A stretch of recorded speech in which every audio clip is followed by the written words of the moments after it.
Imagine standing on a land so vast its boundaries are invisible. No Europe, no Asia, no North or South America. Just a single supercontinent, Pangea, stretching like a colossal landmass covering most of Earth's surface.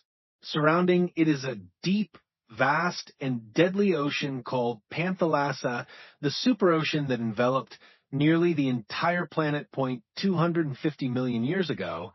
The world we know today didn't exist at all. No lush trees, no oceans dividing continents, no human footprints. Instead, Earth was a unified mass, dry, cracked, and hot as a furnace.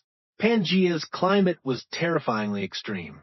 In the center of the supercontinent, desolate badlands stretched with immense deserts where rain never fell and daytime temperatures could melt rock. Meanwhile, coastal regions endured monsoon-like storms, bringing water, mud, and chaos. The landscape here was unlike anything you've ever known. Everything was alien, an extraterrestrial planet, but in fact, it was Earth in its most ancient form. But the most terrifying thing wasn't the environment. It was the creatures that lived there. Don't let the desolate atmosphere fool you. Pangea was not empty. It was ruled by creatures you've never seen in any school science book, predators that weren't dinosaurs, but were just as terrifying. This was the era before dinosaurs dominated, and in the dark silence of history, bizarrely shaped creatures, half lizard, half crocodile, but with an upright mammalian gait, turned this world into a battlefield of blood, teeth, and bone that if you were traversing a dry riverbed in what is now Western North America 220 million years ago, there was only one rule for survival. Never let your guard down. Right at the edge of that desert, a creature over 6 meters long lurked in the suffocating heat. Its skin was covered in thick scales and osteoderms, like a battle armor perfectly designed through millions of years of evolution. It wasn't quite a dinosaur, though it had a similar build. In fact, it was a different creature, one of Pangea's first dominant predators, Postosuchus. The name might sound unfamiliar, but don't be deceived. This was no weakling. Postosuchus was a biological killing machine with a tank-like body as long as a small car and weighing almost half a ton. But what made it dangerous wasn't just its size, it was the combination of strength and speed. Unlike sprawling reptiles, Postosuchus had its legs positioned directly beneath its body, allowing it to run, bound, and glide across the ground with incredible agility. When prey appeared, a slow, smaller reptile, or even a nascent, undeveloped dinosaur, Postosuchus didn't immediately charge. It observed, waited, hidden among low bushes and red earth, with murky eyes hidden in the shadows. And then, at the moment the prey was most distracted, it burst forth like a storm, with a skull nearly 1 meter long, almost half its body length. Postosuchus opened its mouth, revealing razor-sharp teeth lined up like a saw blade. That IT didn't just bite, it crushed, it shattered. Bones were pulverized, flesh was torn. Postosuchus didn't eat slowly. It butchered that that wild world. There was no room for error. One misstep, one moment of inattention meant the end. But Postosuchus wasn't the only creature lurking in Pangea's searing heat. If you continued further south, down to the lands that are now South America, you'd encounter an even more terrifying creature, though not for its speed, but for its sheer invincibility. Its name was Saurosuchus. If Postosuchus was a wheeled tank, then Saurosuchus was a walking fortress. Up to 7 meters long, weighing over 2 tons, with a body covered in osteoderms as large as an adult human's fist, Saurosuchus didn't need to be fast. It didn't chase prey. It didn't stalk. IT approached slowly and instilled fear. I end the harsh world of Pangea, where every creature had to fight to survive. Saurosuchus employed a simple tactic: overwhelm with its presence. It often stood motionless near watering holes where creatures had to come to drink, and just a glance, a heavy step, was enough to make prey retreat. When it attacked, it was decisive. No struggle, no pursuit. A massive skull, curved and pointed teeth, powerful jaws, all combined in a single bite sufficient to end the life of any animal that dared approach. Saurosuchus wasn't hunted. It was the apex predator, a biological monument built to endure the planet's harshness for millions of years. And it did, surviving through a period when most other creatures went extinct. But just when you think things couldn't get more horrifying, the next creature makes everything even more brutal.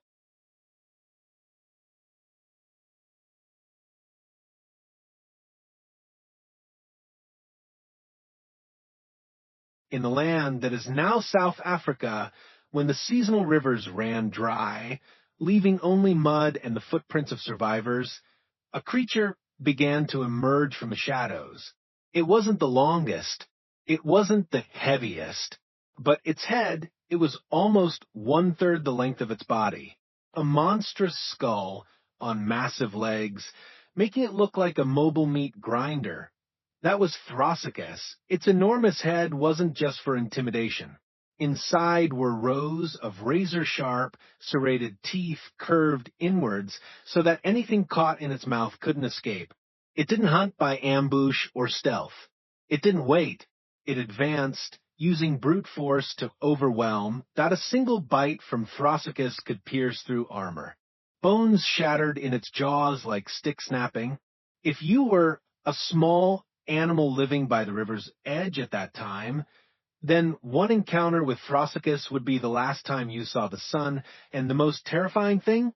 These creatures weren't dinosaurs, yet. They were precursors, the trailblazers. They not only survived in a deadly environment, they thrived. They were living proof that life always finds a way, even in the harshest places, to become more brutal, more dangerous, and more unpredictable. And this was just the beginning of the nightmare called Pangea, the unforgiving world of Pangea, where giant armored creatures walked like living fortresses. You might think speed had no place. But you'd be wrong. Very wrong. The flatter regions where old rivers had dried up and dusty plains stretched out, an entirely different predator began to appear, nimble, lightweight, and deadly as a passing gust of wind. Its name was Liliensternus. Unlike the heavy armored monsters, Liliensternus didn't rely on brute strength. It gambled everything on speed and precision. Around 5 meters long, weighing only about 180 kilograms, its body was designed for movement. Its long, muscular hind legs allowed it to run faster than any creature of its time. A light body, hollow bones, a small head, a mouth full of sharp teeth. It was the perfect combination of an athlete and a street assassin. When prey, perhaps a small lizard, a primitive reptile, or even a juvenile dinosaur, began to run, that's when a relentless chase began. But Liliensternus didn't need to pursue for long. It only needed a few seconds. The moment the prey stumbled or lost its bearings, its sharp claws on its forelimbs lunged. These claws weren't just for gripping. They were for tearing. They hooked deep into flesh, holding the prey for an incredibly precise bite. It was the embodiment of grace and cruelty, a shadow gliding across the desolate land like a running blade. But while terrestrial assassins competed with speed and strength beneath the water surface, another world was also churning. In what is now North America, there was a creature that lived on the threshold between two worlds, both a water monster and a land hunter. It wasn't a crocodile, though it looked very similar, nor was it a dinosaur. Its name was Smylosuchus. You might think it was a large crocodile living in a swamp. But in fact, Smylosuchus was a member of the Phytosaur group, an extinct branch of ancient reptiles not directly related to modern crocodiles, yet possessing an equivalent set of predatory skills, Perhaps even more terrifying that up to 6 meters long, weighing nearly 700 kilograms, Smilosukis had a long head with razor-sharp, backward-curving teeth for holding prey tight. It lived on riverbanks, shallow lakes, and slow-moving waters, places where ancient animals were forced to come to drink. And it waited, you never saw it coming, because it didn't come, it was already there. With its nostrils located high on top of its skull, Smilosukis could hide completely underwater, revealing only its eyes and nose, observing the world above like an invisible ghost. When prey approached, whether small reptile, an early dinosaur, or even a juvenile Postosuchus, the attack would happen in a flash, those jaws locked, dragging the prey down into the mud, no prolonged struggle needed. And if necessary, Smilosukis could crawl onto land with its powerful legs, pursuing escaped prey, leaving it nowhere to hide. That it was the bane of any creature living near water. An unpredictable aquatic monster. Deeper still in the dense jungles, where the humid air and the smell of wet mud mingled with decay, another creature was emerging. It was smaller, but it possessed a weapon no one wanted to encounter, pure bloodlust.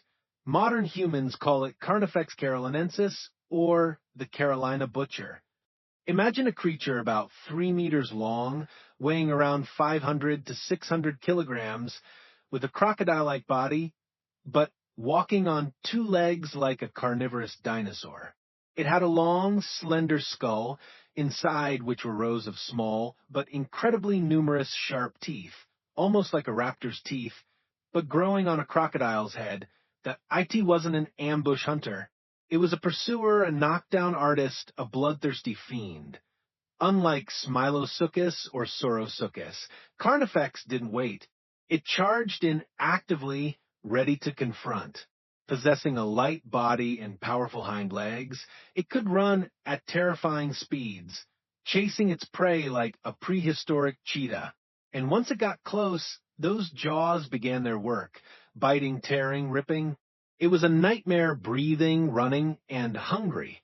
We have stepped into an ancient world, not for the weak, where bizarrely shaped creatures dominated Earth like invincible warriors. Postosuchus, the biological tank, Saurosuchus, the walking fortress, Thrasicus, the living grinding machine. These extermination machines of the early Triassic laid the groundwork for a fierce battle lasting millions of years, where existence meant superiority.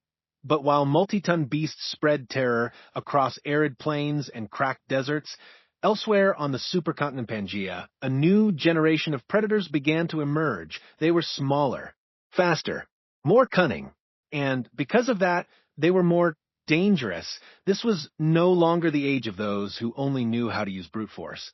This was the age of tactics, of flexible evolution, of those who knew how to exploit every advantage, from speed to ambush to killing techniques. Let's pick up where we left off.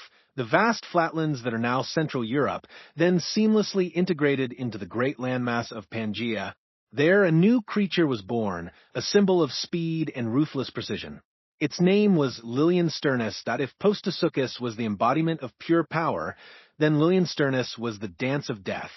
About 5 meters long, weighing less than 200 kilograms, it was a lightweight predator, but don't let its size fool you.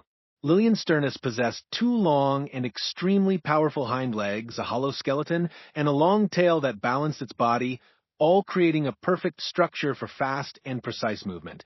The moment it spotted prey, a small reptile, an early dinosaur, or even the young of larger creatures, it didn't attack immediately. Liliensternus wasn't the bite-and-done type. It waited, observed. It chose the moment when its prey was most off guard. And then, like a lightning bolt, it lunged. With sharp claws on its forelimbs, it snatched the prey's neck or body, simultaneously using its serrated teeth to finish it off in a flash. Liliensternus didn't prolong the fight. It was an efficient killer. Every attack was an ending, and what made it even more terrifying was its character. It wasn't merely a survival machine.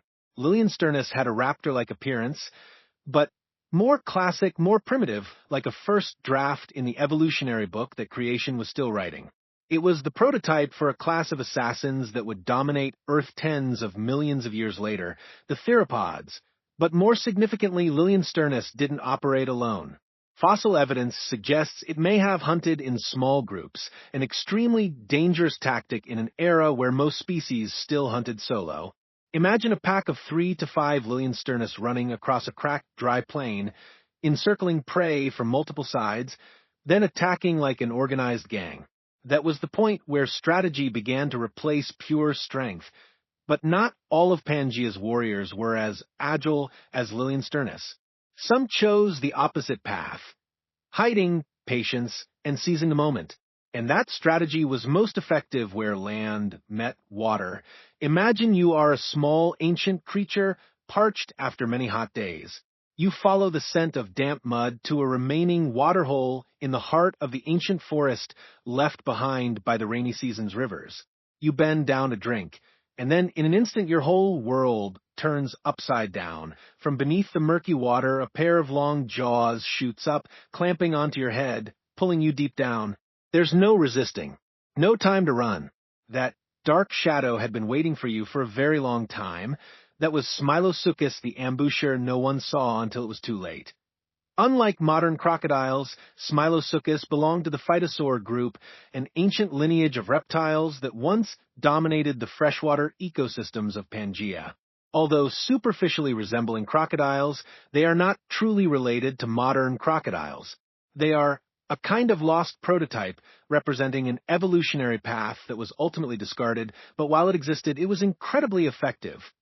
Smilosuchus was about 6 to 7 meters long, with a long, tapered head, densely packed teeth like metal spikes, curved backward to hold prey, securely once bitten. Its most distinctive feature was its nostrils located on the top of its head, rather than at the tip of the snout, like modern crocodiles. This allowed it to submerge almost completely underwater, revealing only its eyes and nostrils, like a biological sniper stalking its prey. And when opportunity arose, it didn't hesitate. One snap, one twist, and the prey was dragged down into the mud, leaving no trace. Smilosuchus didn't only hunt underwater. With strong legs, it could crawl onto land, traverse shallow swamps, and pursue weaker prey. It could even snatch a small one from a herd, then drag it back into the water. Its versatility between two environments, land and water, made it an all-encompassing threat. Its victims never knew where to be wary from: the sky, the ground. And then, elsewhere on Pangea, in the land that is now North Carolina, USA, another creature began to redefine ferocity.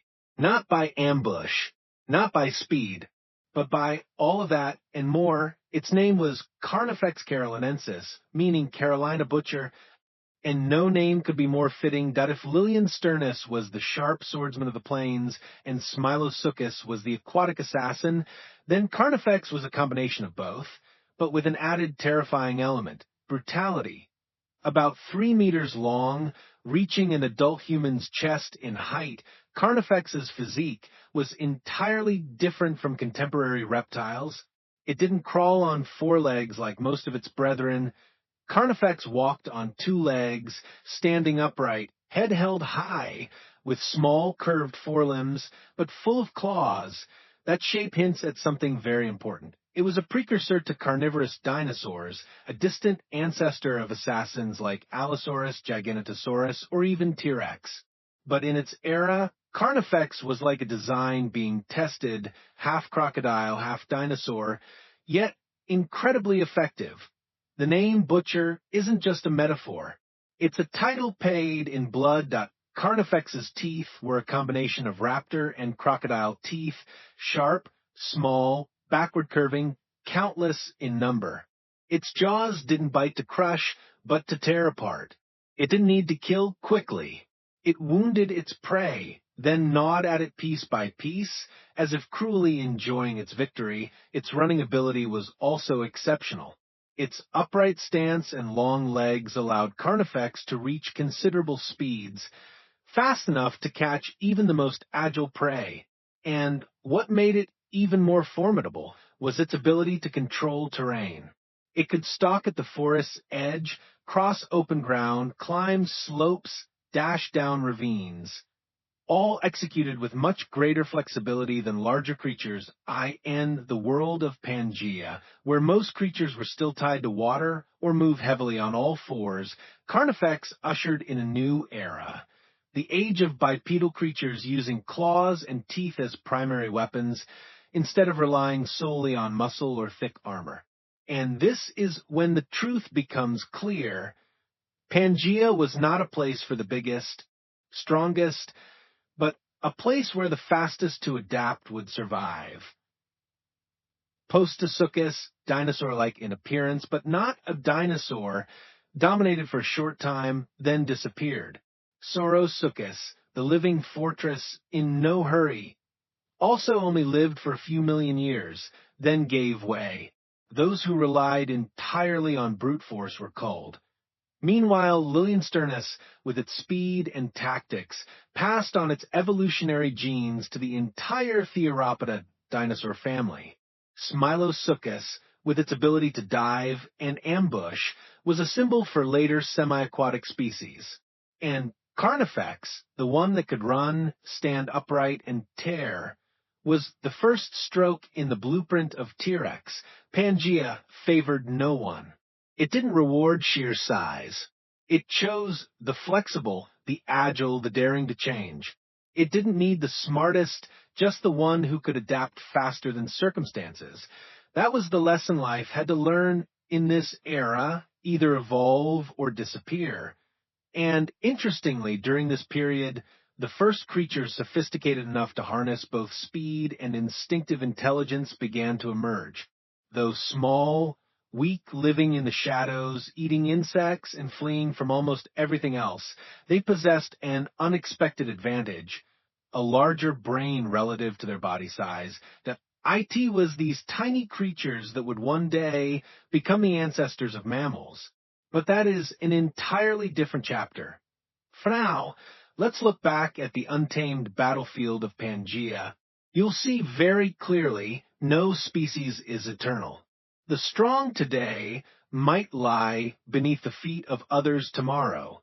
The only rule is to transform to survive. And because of that rule, the most terrifying warriors of this era, from classic raptors to bipedal crocodilians, from deepwater ambushers to speed pursuers, all carry within them the evolutionary imprint of something larger, more complex, and more magnificent.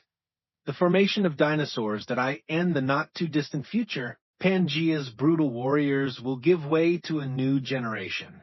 Not just living to kill, but living to dominate. Dinosaurs, the giants of the planet, are on the threshold of history. And we have traversed the desolate lands of Pangea, where armored creatures, bipedal beings, and swamp assassins instilled terror with every step. On land, blood flowed, bones broke, and the cries of predators were a constant sound. But even there, where it seemed harshest, was not the limit of fear, because beyond the edge of the land lay the ocean, Panthalassa, the ancient superocean, vaster than any ocean that would ever exist thereafter. An immense sea surrounding Pangea, boundless, limitless, and within its depths, deep, dark, and silent, resided creatures unlike anything on land. Monsters that didn't need thick armor, didn't need running speed, didn't need ambushes, because just one swift pass was enough to make you disappear. Welcome to the world of gigantic predators at the bottom of Panthalassa. Imagine you are a small creature, an ancient fish or an early marine reptile, swimming slowly through the warm water. Faint light filters down from the surface above. Everything seems peaceful. But then a dark shadow appears, longer than a bus. No sound, no ripple. And before you can even turn your head, your entire body is engulfed in that colossal mouth. That was Shastasaurus, the ruler of the ocean in the late Triassic that had claws. No sharp teeth, no bone-crushing jaws. Yet Shastasaurus was the perfect example of a classic truth. Simplicity can be the deadliest weapon. Shastasaurus was an ichthyosaur, meaning fish lizard, a group of marine reptiles that evolved independently of dinosaurs. It wasn't a fish, it wasn't a whale, but it had a dolphin-like shape with an incredibly efficient hydrodynamic body. Reaching over 20 meters long and weighing nearly 90 tons, Shastasaurus was one of the largest creatures ever to swim in prehistoric oceans, longer than even modern blue whales. But the strange thing was, it had no large teeth, no powerful jaws. Its weapon was its ability to suction feed by pressure, like a biological vacuum cleaner. When Shastasaurus opened its mouth, it created an extremely powerful suction force, enough to swallow an entire school of fish or squid in the blink of an eye. No chasing needed, no tearing required. Prey hadn't even had time to panic before vanishing into the darkness of that colossal throat. The Panthalassa ecosystem seemed peaceful. But in reality, it was a food chain where size and killing efficiency were two sides of the same coin. Shastasaurus was proof of that. But if you think everything revolved around gliding giants, you'd soon realize another truth. Not every monster swam in the deep. Some lurked in shallower, closer to shore waters, and were far more insidious. One such creature was Nothosaurus. Its appearance might lead you to mistake it for a prehistoric seal. A body about 3 meters long, supple body, webbed feet, long neck, pointed snout. But don't let its looks deceive you. Nothosaurus wasn't just a marine reptile, it was an amphibious assassin. It could glide underwater with snake-like grace, then crawl onto shore to stalk unsuspecting prey. A foolish fish venturing into shallow water, a small creature wandering near the coastline, all could become its next meal. Its long head was filled with sharp backward-curving teeth, perfect for seizing, holding, and then dragging prey down into the depths. Some paleontologists suggest that Nothosaurus might have used a hunting method similar to modern crocodiles, lying motionless underwater, revealing only its eyes, then suddenly lunging like an arrow. And if you were a small marine creature living in that era, encountering Nothosaurus was like playing Draw the Death card because it appeared everywhere. Europe, North Africa, China, all around Pangea's coastlines.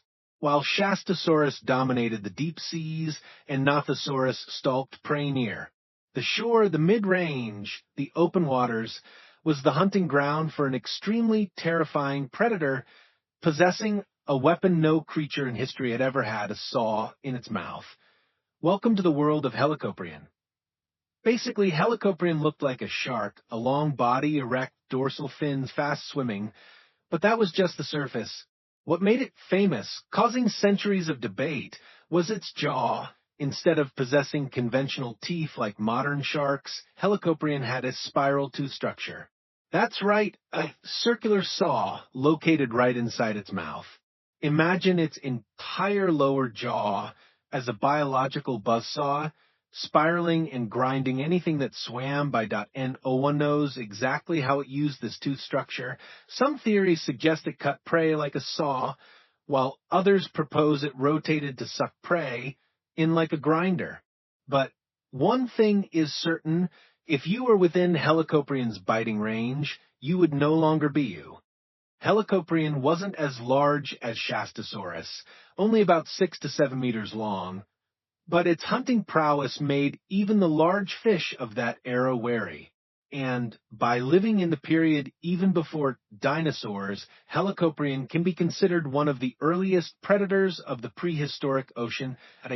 This point, if you view Panthalassa from above, you'll see 3 distinct hunting layers. In the deep, Shastasaurus, like an ancient whale, suction-fed its prey in the coastal areas. Nothosaurus silently waited like a sniper. In the open water, Helicoprion glided like a living saw, but the ocean still held surprises.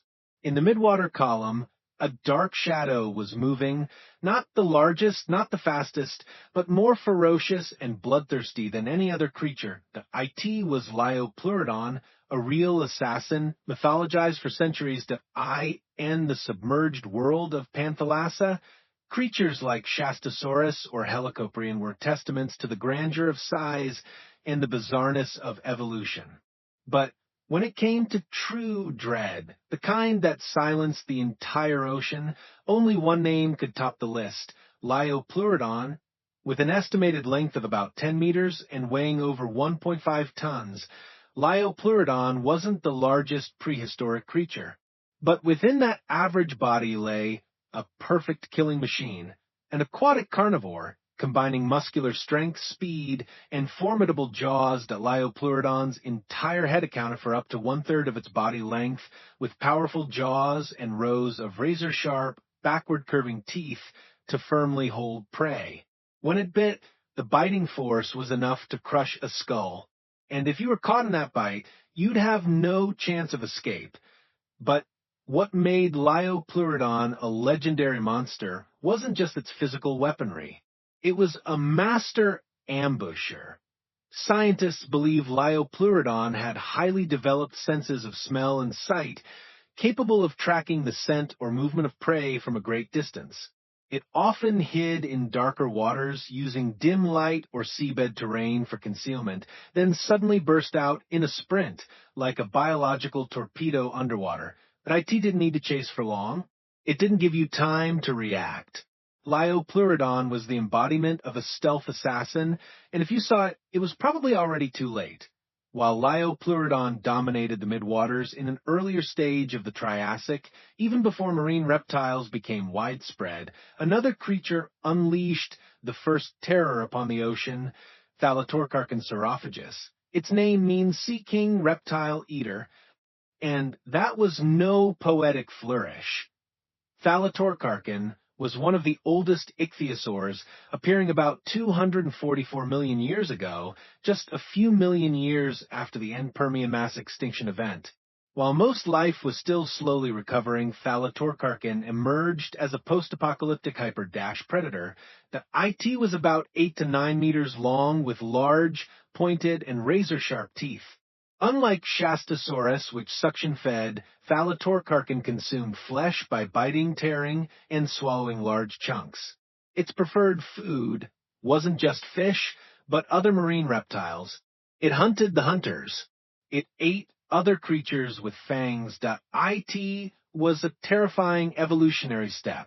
The first in the ocean not just to eat to live, but to eat to dominate the food chain.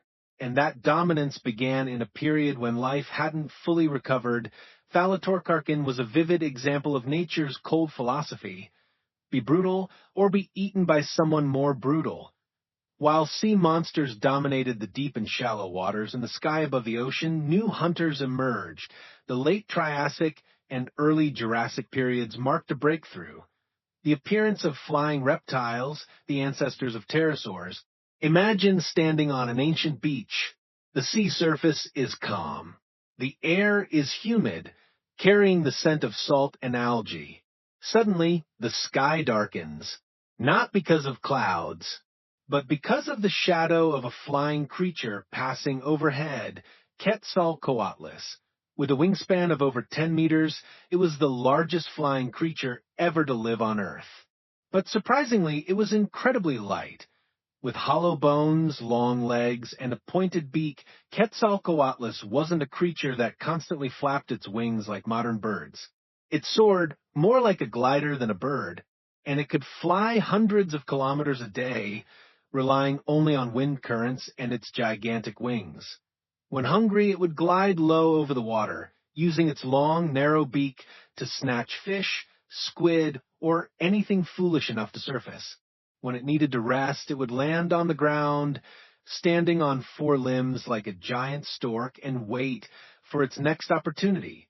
Some theories suggest that Quetzalcoatlus might have even caught small terrestrial animals, meaning it wasn't just an aerial predator, but also a phantom from the sky descending upon the land, and it wasn't alone. The sky world of that era was the domain of a death squad. Tupandactylus, with a colossal head crest like a fighter jet; Pterodactylus, a crocodile-like face, needle-sharp teeth, the nightmare of fish swimming near the surface; Ludodactylus, a creature so bizarrely shaped it was once mistaken for a child's toy, but was in fact a real assassin. All these flying creatures didn't just know how to fly. They were three-dimensional warriors capable of appearing from the sky, attacking from above, then vanishing into the wind as if they never existed.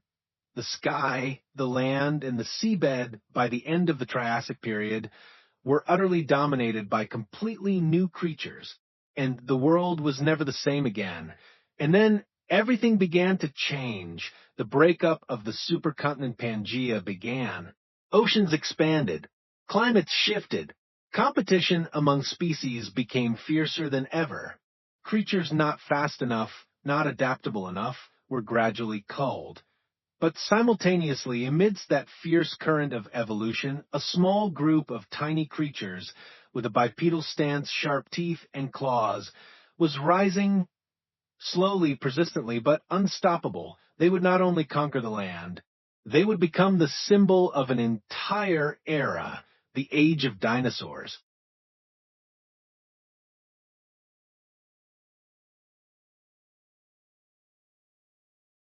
From the ancient wild forests where dinosaurs hunted with claws to the deep oceans where monsters like Liopleurodon and Shastasaurus swam through the darkness. Earth during the Mesozoic era was a planet of giants, but when you lift your head to the sky, you'll see another kingdom where the winds carried flying warriors whose forms might make you wonder if this is real or just a wild dream. Because for millions of years, even before modern birds took flight, the sky was the domain of one of the most bizarre creatures in evolutionary history, Pterosauria, the flying reptiles. Not dinosaurs, not birds. They were an entirely separate branch, appearing, evolving, dominating, and going extinct, all before humans set foot on Earth hundreds of millions of years later. The story begins in the late Triassic period, approximately 225 million years ago. At that time, Pangea was still a unified landmass stretching from pole to pole. Low forests, arid hillsides, and wild beaches formed a diverse landscape. The climate was hot and dry, with constant winds blowing sand through the red valleys. And at the boundary between land and sky, where rock met air, a small creature with thin, leathery wings and a lightweight body began to take flight. The first wings in reptile history. The first experimental flights in biological history. The ancestors of pterosaurs, perhaps species like Scleromachus, began to develop an extraordinarily long fourth finger, which became the support structure for a thin membrane of skin extending to their hips. These weren't feathered wings, but leathery membrane wings similar to bats, though operated by an entirely different structure. Over millions of years, these creatures evolved into countless forms. Some were as small as sparrows. Some were larger than small airplanes. Some grew crests. Some had crocodile-like teeth. Some looked like bizarre plastic toys. They were collectively called pterosaurs, flying reptiles, and they didn't just fly.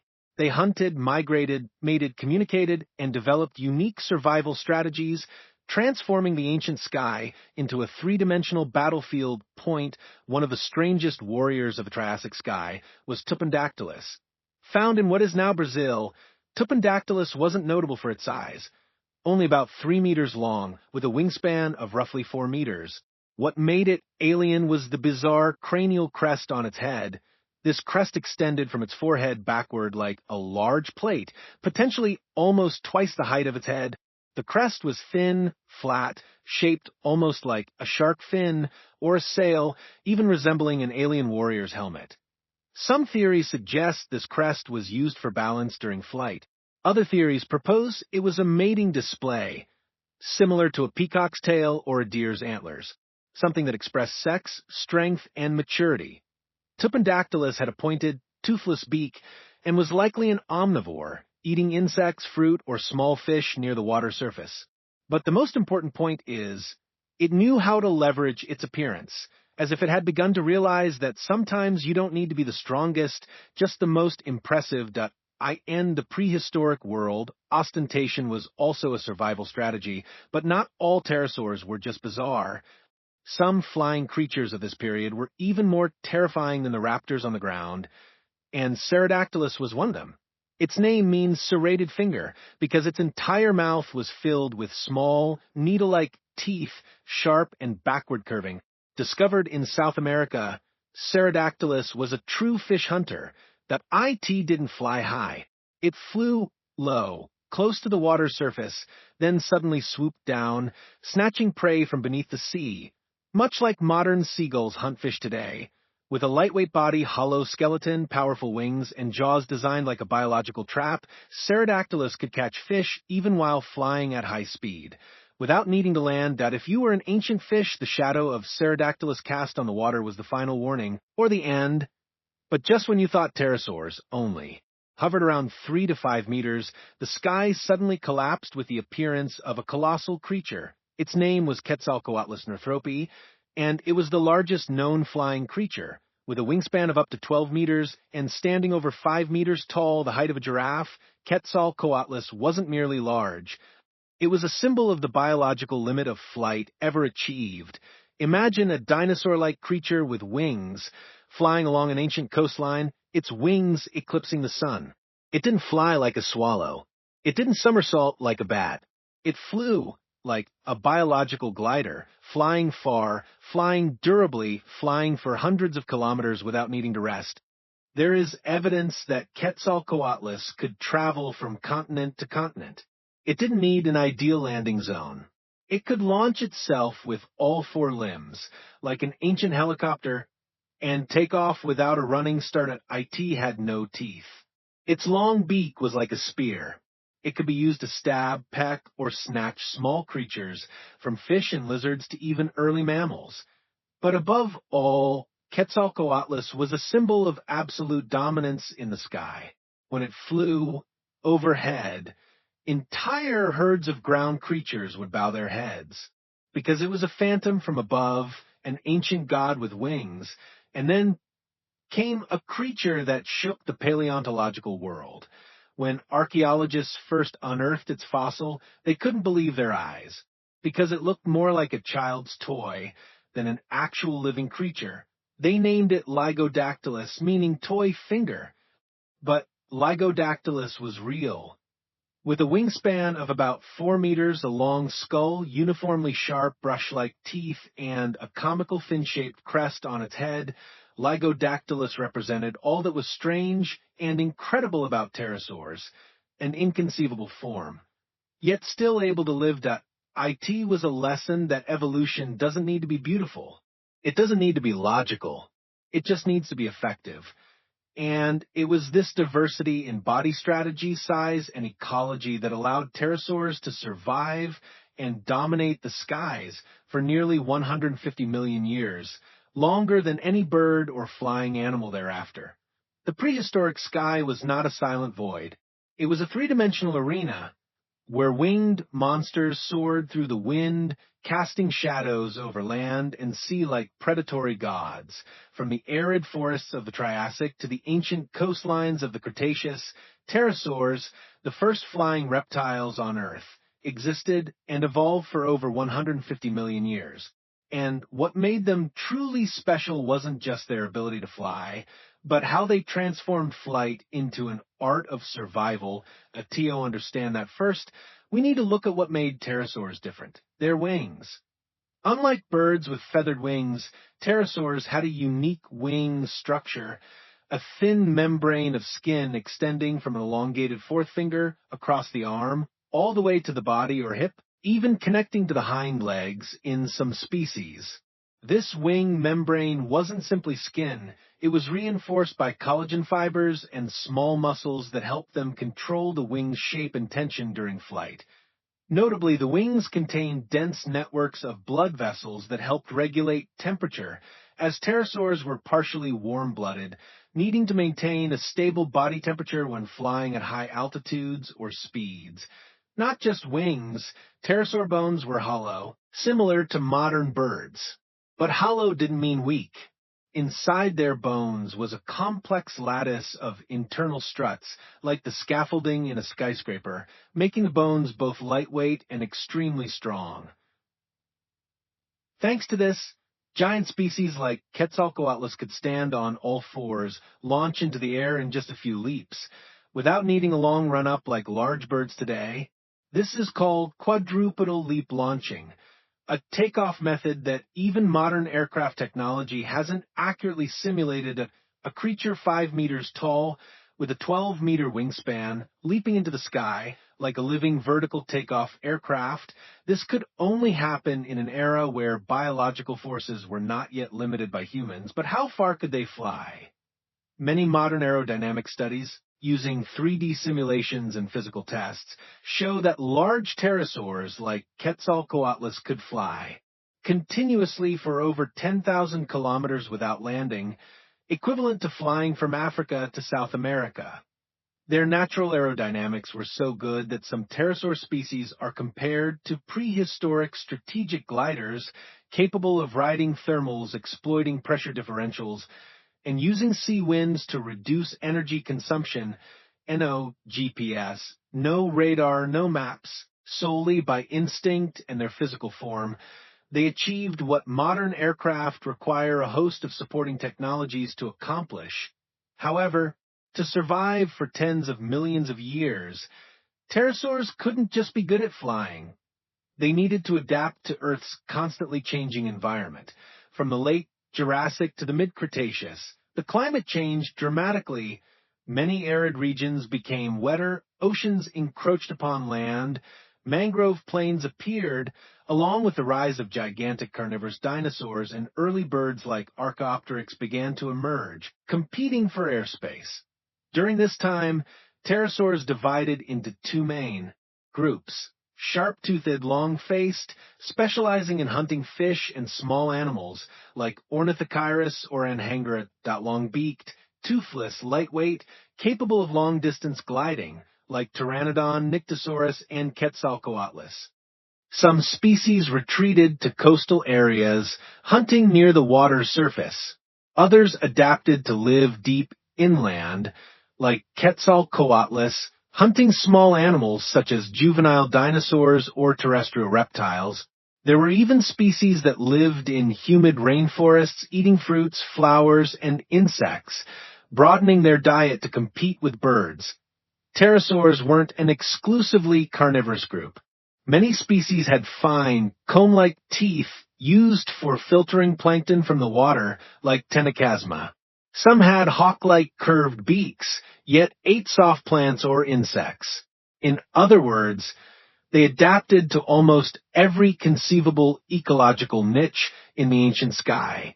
This is what astounds scientists. Pterosaurs were not antiquated creatures. They were evolutionary champions. Why did they go extinct? This question is one of paleontology's greatest mysteries. Around 66 million years ago, a 10 kilometers wide asteroid struck Earth at what is now the Yucatan Peninsula, causing a catastrophic impact that led to the end Cretaceous mass extinction event. Over 75% of life on the planet vanished, including non-avian dinosaurs, some marine reptiles, and all pterosaurs. No pterosaur species survived that event. Meanwhile, birds, a group of feathered dinosaurs that evolved from theropods, did survive. Why? Some prominent hypotheses include size. Most late-period pterosaurs were large species, requiring vast space, large amounts of food, and were less agile than smaller birds. Slow reproduction. Many pterosaur species laid few eggs and had long parental care periods, too slow to recover after the environmental shock. Wing structure. Although efficient, their skin wings were vulnerable, difficult to protect in harsh conditions like ash clouds and extreme cold. Food scarcity. Pterosaurs depended on marine life, fish, which almost entirely disappeared after the asteroid impact. In contrast, small birds eating seeds and insects could live in sheltered places, allowing them to survive through the dark period following the impact. And so an entire dynasty in the sky collapsed. Today, not a single pterosaur survives. No living fossil. No direct descendants. Their entire legacy remains only in stone, in the earth, in shattered bones. But if you've ever seen a bat soaring under the moonlight, if you've ever looked up at the sky and seen a kite gliding gently on the wind, remember this. There was once a time, amidst the chaos of the Triassic period, when the land was still cracking, the oceans evaporating, the skies obscured by ash, and each domain ruled by a different species. Something extraordinary was quietly unfolding, but no one noticed. Not in the deep waters, not in the high skies, nor on the vast plains, but in discreet, humble, and unstable places, where insects crawled beneath rocks, small lizards fled from shadows, and life had to bow to drought, hot winds, and sudden death. Their group of tiny creatures, only about the size of a chicken, was slowly, step by step, claiming the future. They had no thick armor, no serrated teeth or powerful jaws, no wings to fly, nor were they large enough to intimidate anyone. But they possessed something those giants lacked: flexibility, speed, and evolutionary potential. They were the first ancestors of dinosaurs. Let's rewind the clock to about 237 million years ago, the mid-Triassic period. Earth at that time was a giant natural crucible. Pangea, the supercontinent, was still a unified landmass stretching from pole to pole. In the center were arid deserts. At the edges were barren forests, occasionally with rivers or shallow lakes. Vegetation was not yet diverse. Plants were primarily ferns, ancient cycads, and gymnosperms, non-flowering, non-fruiting plants. And in that harsh environment, a small insect-eating creature was scuttling beneath decaying leaves. Its name was Konganafon, meaning tiny bug hunter. It was less than 10 centimeters tall, no bigger than a human hand. But don't underestimate that size. Konganafon was one of the earliest members of the Ornithodira group, the evolutionary branch that would give rise to both pterosaurs, flying reptiles, and dinosaurs. It was these tiny creatures like Konganafon that laid the first brick for a new evolutionary lineage. A lineage that would lead to the dominance of dinosaurs for over 160 million years. But how do we know that? The evidence lies in their bones and teeth. When Konganafon was excavated in Madagascar, paleontologists noticed its teeth didn't resemble those of large carnivorous reptiles. Instead, they were slender, sharp, and evenly spaced, ideal for eating insects. Additionally, its hind legs were more developed than its forelegs, suggesting it could run on two legs.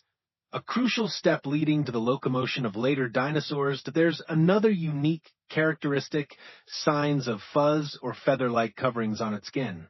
This is extremely important, as it indicates that dinosaur ancestors may have had insulating coverings early on, helping them survive the climatic fluctuations of the Triassic. The story of Konganafon is a perfect example of a familiar evolutionary principle. Small creatures, if adaptable, can become a foundation for an entire new biological era. About 10 million years after Konganafon, a group of reptiles evolved into taller, longer-legged, faster, and more aggressive body forms. They were the first dinosaurs, and one of the earliest representatives was a species called Eoraptor. Discovered in Argentina, Eoraptor lived about 231 million years ago and is considered one of the first theropod, meat-eating dinosaurs, only 1 meter long, weighing about 10 to 12 kilograms. It already possessed all the basic characteristics of a carnivorous dinosaur: sharp teeth, powerful hind legs, clawed forelimbs, and an upright stance. Eoraptor wasn't a dominant predator, but it was the primitive model for many later carnivorous dinosaurs, from Velociraptor to T-Rex. It was the first draft that was copied and upgraded over millions of years of evolution. Contemporaneous was Herrerasaurus, a true monster compared to other early dinosaurs. Up to 6 meters long, weighing nearly 300 kilograms, Herrerasaurus already began to display the characteristics of a top-tier predator. Its jaws contained curved, serrated teeth, ideal for tearing flesh. Its forelimbs had curved, flexible claws, helping to hold prey. Its hind legs were long, strong, with relatively complex hip and joint structures, indicating optimization for fast and sustained movement. Herrerasaurus was a pioneering carnivorous dinosaur, no longer a primitive flying learner like its earlier ancestors. It knew how to kill and killed very effectively. While the carnivorous group began to take shape on the other side of the evolutionary map, the first herbivorous creatures also began to appear, creatures that would later become gentle giants like Brachiosaurus or Diplodocus. One of the earliest species was Saturnalia, about 1.5 to 2 meters long, slender body, long neck, leaf-shaped teeth, ideal for grazing on grass or soft leaves. Then came Pangea, whose name means eater of all things, a transitional species moving from carnivory to omnivory and then to full herbivory. And another name, Plateosaurus, the flat lizard. At 9 meters long, it was one of the first large herbivorous dinosaurs, walking on 2 or 4 legs with a long neck, small head, and a train-like body. This was the precursor to the Sauropoda group, the giant herbivorous dinosaurs that would dominate the entire Jurassic and Cretaceous periods. To this point, the picture is clear. In just a few million years from a tiny insect-eating reptile group, dinosaurs evolved into fierce predators like Heterosaurus, intelligent omnivores like Eoraptor, gentle giants like Plateosaurus. This diversity is precisely why dinosaurs survived through all climatic shifts and minor extinction events and dominated nearly every ecosystem, from riparian forests, ancient grasslands, to hilly regions and isolated islands. But this was only the beginning. In the next part, we will witness an evolutionary explosion as Pangea begins to break apart, climates change, and dinosaurs officially step into their era of absolute dominance, the Jurassic period, when the first dinosaurs like Eoraptor, Heterosaurus, and Plateosaurus were still learning to conquer the world. Beneath their feet, Earth's crust began to tremble. Deep fissures within the supercontinent Pangea opened up, stretching from the north to the South Pole. Massive land masses slowly but irreversibly began to separate, and as the continental fragments drifted apart, something new emerged. The climate changed. Oceans began to creep inland. Arid desert regions were replaced by humid forests, coastal plains, and flooded river systems. Temperatures mellowed. Humidity increased. Life was given the opportunity to explode. That was when the Jurassic period began, and dinosaurs were no longer newcomers.